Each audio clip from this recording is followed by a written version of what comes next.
All right, guys, welcome back here to Bloodlust Open Cup number 4, game number 3 of the semifinals. 4 guys in a legend and imported support on Sky Temple. What the hell happened? You told me something about like Tomb and BOE. I was reading the bans earlier. I don't care about the bands. Well, those were the maps picked. No, man.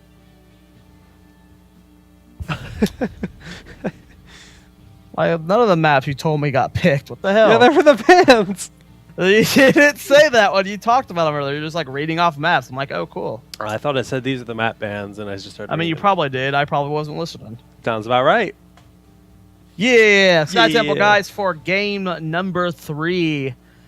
This is the final map of this series. And, even we forgot about it. Imported support, their Cho'Gall, and, it was just they set it up perfectly for them, right? With the Leoric ban, so I'm curious as to how this draft's going to go now that they remembered the Cho'Gall.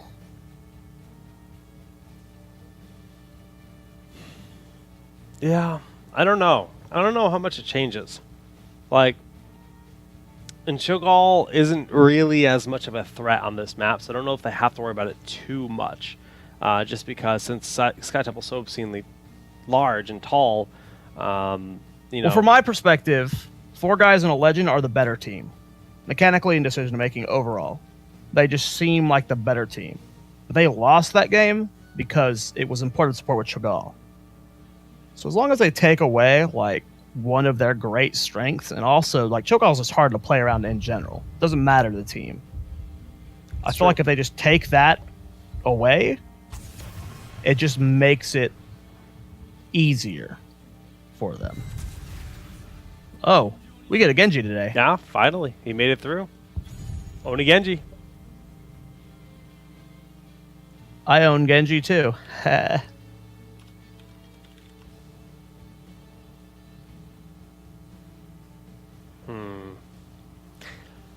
So, Dahaka seems like a guarantee. Uther being banned out does make the support pool also very interesting. So it's like, would you go Dahaka Ariel? Maybe. I personally, I probably would. But I believe this is imported. I don't know. I don't know if they would. The emphasis you put on that made me laugh. I'm sorry. Okay. You got very excited. Personally, I would. And it caught me off guard for a second. I'm really tired, people. I'm sorry. Zoya's been up since 4 a.m. and it's midnight. I'm getting silly. Dahaka Li Ming. So you're right about the Dahaka. And then they go Lamenkus. Lamenkus. All right. I dig it. It is 4 guys on the left, right? I mean, we're hoping. Yeah. Well, next 2 picks for the blue team. I'm going to assume is 4 guys and a legend. So they have the option of sealing away the Ariel. Yes. But they also have the option of just going Rhaegar, if they please, and then banning the Ariel in the next phase, if that's how they want to approach it. Because, so, yeah, for the Rhaegar Tyrael instead. So that's definitely 4 guys and a legend right there. I think so. And I do like this call because they don't. When you have Genji, you don't necessarily want to build a composition that has a ranged assassin that you're reliant on to provide the actual hope for Ariel. When you have something like Genji diving around, you want to be able to commit a little bit harder to that. So now, by grabbing Tyrael and Rhaegar, you've got that sanctification that's going to give him the safe playing field for the Dragon Blade. And then, of course, you've got the Ancestral Heal to follow behind that. Rhaegar can also move more safely up in with the Genji with that wolf form and provide support in that way, getting the chain heal in. So I do like this a lot. And then I think the Ariel ban makes perfect sense here, and they're just going to snap ban that. On the opposite side, when we look at 4 guys in a legend, I'm curious if we'll see the influence of that Brightwing coming I think in that makes sense. for double global. With the Falstad ban, there's no counter global. Like they have to go like Abathur. So Well, Abathur is 100% a thing with Genji on this map too. For so, sure. It Forces it though. Like if you're wanting them to go the Abathur. Yeah. I think if they go Brightwing to Haka with no global, it forces the Abathur. They could go. I don't think you could play with that without the global. Yeah. I could even play Zeratul here. Zeratul seems pretty likely. Yeah, that's true. He would probably be a last pick though. Well, they only have one last pick, right? Wait, which team are we talking? Are we talking imported? On the red. I think we've been talking about different teams, thinking we're talking about the same team. I'm thinking Zeratul in the red. I thought you were talking about blue team this entire time. No, I'm sorry. No, that's I think I was my talking fault, about probably. both, but that's just me. Yeah. I don't know. It was a good conversation, though. Thanks for joining me on it. Mouth. So we're going to see the mouth. Wow. I'm actually probably, out of every pick we've seen tonight, even more than Malthael, excited to see the new Malfurion, because Malfurion's been changed so much in the sense that he lost his mana retention with Twilight Dream. He has lost Cleanse at level 7. He has lost Bolt. It's built into Twilight Dream in its booty butt cheeks.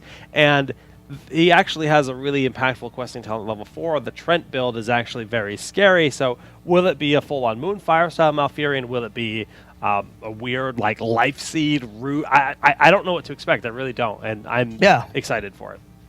Yeah, and last week on Town Hall Heroes, our weekly podcast that takes place Wednesdays at 6 p.m. Eastern on this channel, Dunk Train, a professional player who is also a co-host on that show, Town Hall Heroes, every Wednesday at 6 p.m. Eastern on this channel, mentioned that Malfurion he thought was still competitively viable, and that we'd be seeing more tranquility out of him. So, the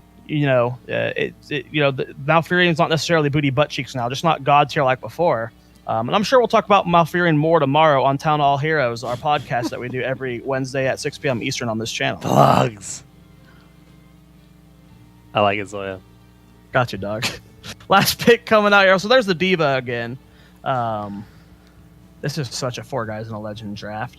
Last pick here. Do you still think the Zeratul is likely?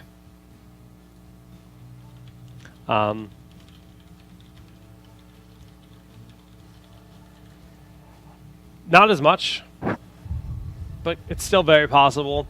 When you've got like Muradin that can jump in, Dwarf Toss, and then Storm Bolt, you've got Li Ming with a ton of burst. Zeratul's a ton of burst behind that. However, Zeratul doesn't do that great against Genji when I think about that a little bit more, and their solo lane was in a like okay spot. I actually really like this Thrall here. Thrall is like a different hero. Yeah. But he is a different hero. I actually expect there. Actually, no. I was going to say expect Earthquake, but when I think about it more, if they still play Twilight, Sundering into Twilight Dream has always been an amazing thing, and Thrall is more viable than ever. They've got the global advantage, and they've got great roam with Muradin Thrall, and Thrall could of course solo lane. They've got the easy Merc options. So, LZ Gamer and Diva, though, can't sleep on that. They got a good CC chain, too, man. The Haka roots, man, they can really lock down. If they can catch Lunara or Genji, man, those would be pretty good kill targets.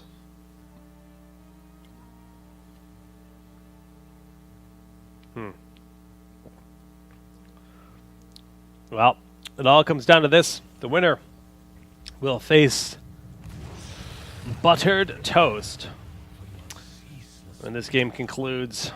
But as we load on in, what do we got? We got Lightning Bond there with the Regis. Crash Lightning picked up here for the Thrall, which means he's going to be PvP. Roaming around hitting the heroes. You want to hit clumps, so that's very oriented on the roam. And this duo is going to become quite harmonious of Muradin and Thrall. It will be power hungry, pretty standard for this map here for Li Ming. Chrono or hit the Nitrous. All picked up. Tell me more about this town hall. Oh man, I have fun with Twitch chat. You guys are awesome. Shout out to Twitch chat, keeping it real. Y'all dogs, y'all mean, chickabeen. Thank you for putting up with my shit. What was the last thing you said? Don't worry about it, dog. Okay, we got our 3-man down here, lingering in the shadows. Jin is going to have mid versus Crux, and then the 3-man in the top, getting all that mega push in very quickly.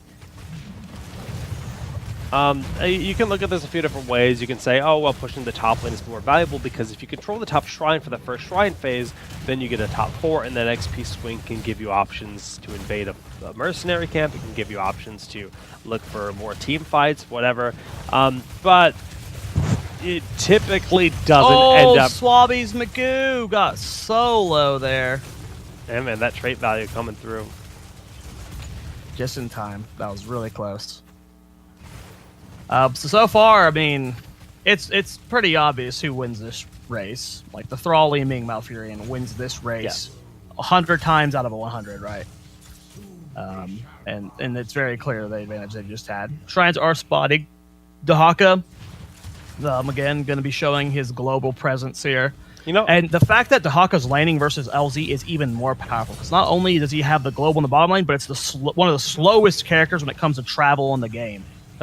Versus him. So if Dahaka burrows and LZ has to rotate up, he's going to waddle his fat ass over there. We've actually seen LZ strategically use self-destruct so that he can be in pilot form, or strategically tank tower shot so he can be in pilot form and rotate.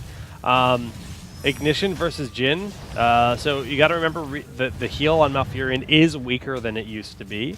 Malfurion can't live through everything or heal through everything to the same extent that he used to be able to. Thank God. He was nuts, man. Yeah, he was. He was super, super powerful.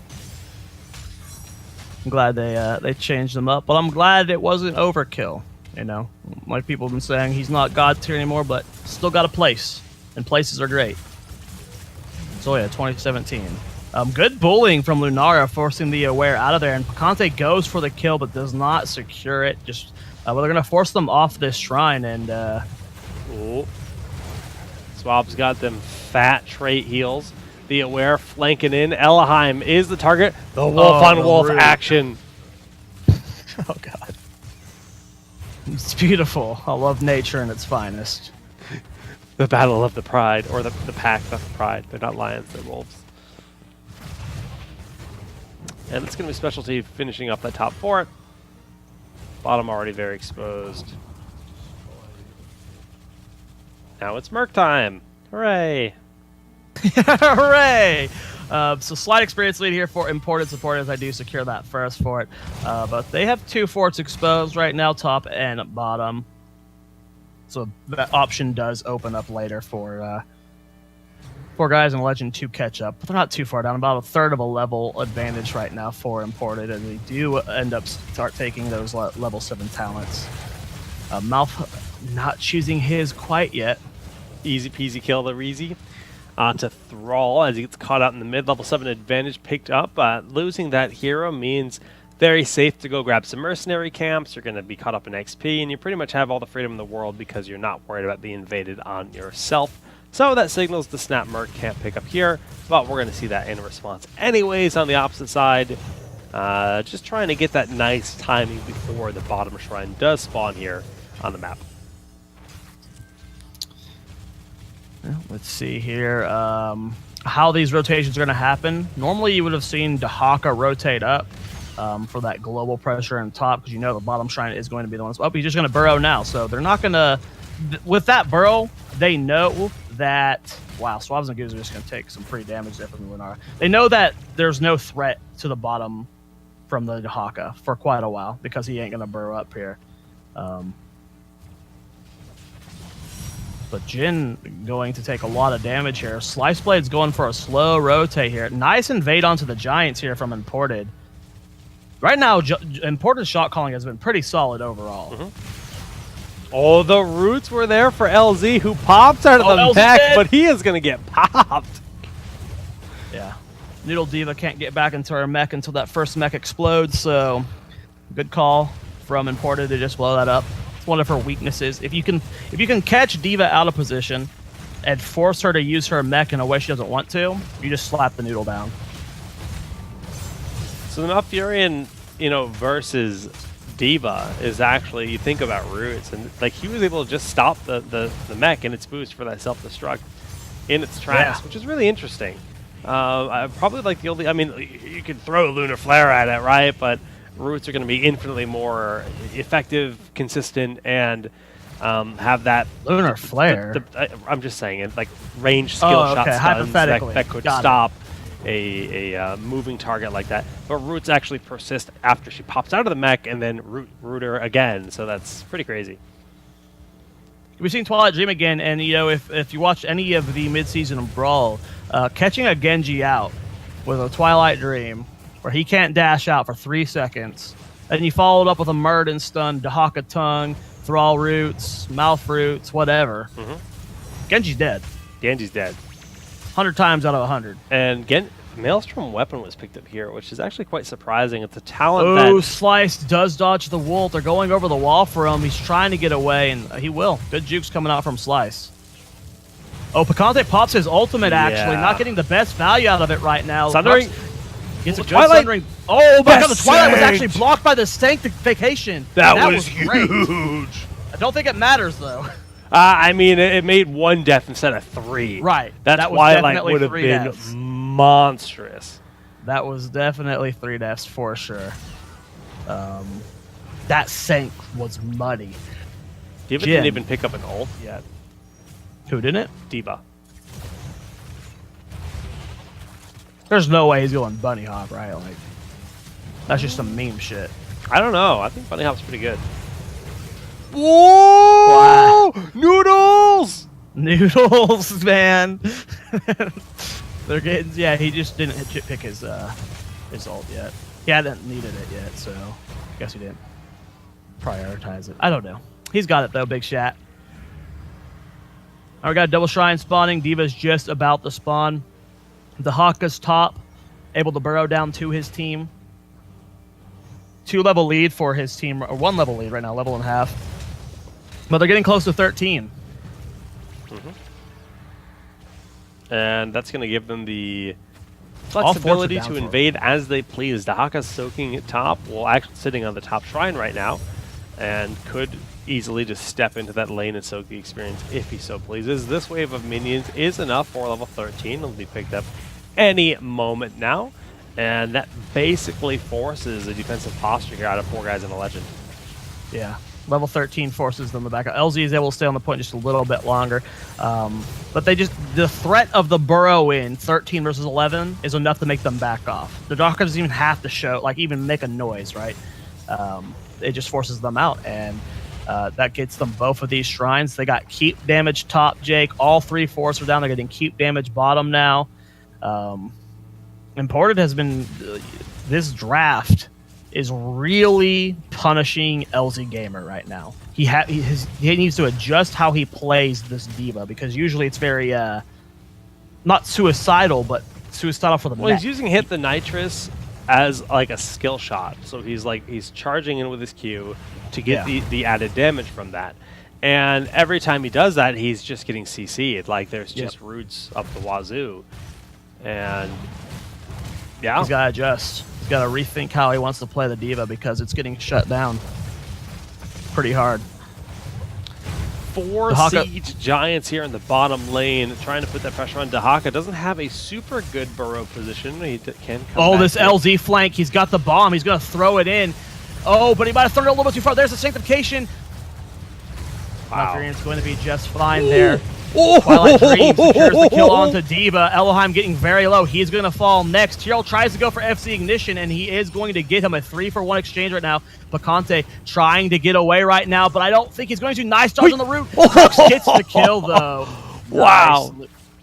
4-for-1 there. I think it was a mistake for LZ to throw in the mech. If he would have just placed it at the end of the bridge, or even just a little bit closer to the center of the bridge, would have been better. But because he launched it in, I think it overshot just a little bit. And the Sundering follow-up almost made it work out, but then the Twilight just said, nope, nope. Twilight. Those have been some money Twilights. The mouth pick is showing it works, man. Yeah, it's working well versus I'm digging it. And they have no CC to worry about. So, this is a situation where it's like, well, I don't have cleanse, but I don't want cleanse. So, we're Gucci. The healing was noticeable, though. Yes, the healing is very noticeable, the lack of healing that Mouth has. Like, there was so many situations in that fight where I was like, oh, Mouth should be almost full right now, and he's like barely getting ticked. So, but I mean, they've got a composition where Dahaka has a lot of self-sustain, Muradin has a lot of self-sustain, Thrall has a lot of self-sustain. So and Li Ming ain't got to take damage if she's playing well. Yeah, and I mean, she's got. I mean, yeah, I guess you're right. Yeah, who's gonna get the Li Ming, like Genji? No. That's it. And he'd have to like dive her awkwardly. It just okay. Li Ming's got no threat. Is the target? He's got the barrow and he's popped adaptation, I believe. Yeah, 90-second cooldown on that Twilight Dream. Killing Rhaegar. No heals on the blue side. Dragon Blade's attempted anyways. The Saint comes out to deny a lot of the juicy damage. Li Ming does get killed. Oh, but Genji's going ham right now, does get 2 kills, but he gets picked off by Thrall. A 2-for-3 exchange right now in favor of imported LZ Gamer being chased away. Does he get the mech off? No, he doesn't. Oh, man. That's 3 for 1, Jake, and that keep is going to fall. They still have plenty of shots left. They can do some serious damage here. I don't think they can get 2 keeps, but... Yeah, no, there's too many towers left here. Respawn timers are still pretty low. They're only level 14. 3-level lead right now. This is a near impossible situation for dudes in a Legend of Combat. That's tough. They need 16. They've got to spend to the next level cowering, waiting for 16, biding their time, and then they got to look for the pick. And you know, the hard thing is like they just haven't been able to start the fight on their terms with like that Diva Mech, Dragon Blade, Confusion, Chaos, because honestly the Sanks have been salvation for imported. And yes, yeah, Jin, right? He's been playing monstery on that tier. The Sanks have been really good. I don't know, maybe we're at a point now where Rhaegar should be able to ancestral himself again, now that the game has changed so much. It made sense when he first got nerfed, but... Yeah, I think that... I'm kind of surprised that hasn't happened yet. Maybe they're going to give Rhaegar a rework or something. I have no idea. The Aware is their current focus target. Root does go out. Crux completely secluded at the moment, popping the Avatar. So he's going to be able to heal up and drag onto Diva! Oh, LZ, Ripperoni and Peppa Cheese here. Man, the CC is really just showing how hard it bodies the Diva play. Man, that's Jin. No, you're not getting out of there, buddy. Ooh. No, yeah, there's 0% chance it gets out of there. So this is a boss. That keep has already... So this is a situation where they're probably guaranteed at least triple keep. Bottom keep is exposed, taking some damage, and mid keep is half HP. So I think they're almost guaranteed. If they just like went mid and pressured mid right now, let boss push bottom, they get guaranteed triple keep. And that's exactly what they're doing, it looks like. They're getting themselves triple keep and maybe threaten a core. The triple keep, they get enough experience to maybe hit 20 and pressure core. I mean, yeah, it's 20 if they get the keep towers for sure. But yeah, both temples, like, oh, this is such a hard position. Yeah. 16 to 19 right now. The boss has made his way to this keep, and it's already so very low. They're using that mech to just get some space so they can focus down the boss quickly. But it's not going to be enough to save this. And again, global advantage here to import it on top of all of this. Yeah, and they're doing the smart thing. They're just backing out. They have 20. I think they're trying to force this right now. This is literally their last chance to force a fight on the same tier for a long time. But Dahaka is, oh wow, instantly deleting Lunar. The resets do end up missing. LZ does not have enough for the mech yet, and he does end up falling. Wow. And just like that, this game is slipping out of control. 4 guys in Legend with a magnificent start to the series. Really cool Diva play has been answered to with a very heavy CC composition. And we got to see a situation where Mouth looks just fine. Skullcracker had amazing value versus LZ this game. The auto stuns onto LZ denied a lot of mech energy to like get in there quickly, and then also stun them out of a lot of mechs, man. They shut down, like, LZ's Diva has been really fun and good all day. Mm-hmm. But they found the answer. But they shut it down so like it would look so good every other game. But this game, D.Va looked absolutely worthless. They played against the D.Va perfectly, man. Yeah, super well.